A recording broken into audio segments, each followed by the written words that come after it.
በስመ አብ እና አሁን እንዴት ነው?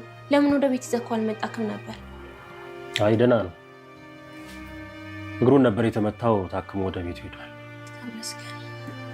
እሺ እናንተስ እንዴት ናችሁ? ቆይ ሞገስስ? እኛ ደህና ነን፣ ሞገስም ደህና ነው።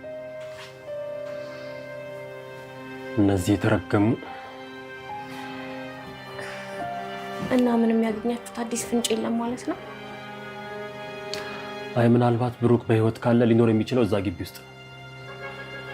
ብቻ እንኳንም መግቢያ መውጣውን አየሁት። ዛሬ ባይሳካልኝ ነገ ይሳካልኛል። ዋናው እናንተ እንኳን ደህና ሆናችሁ።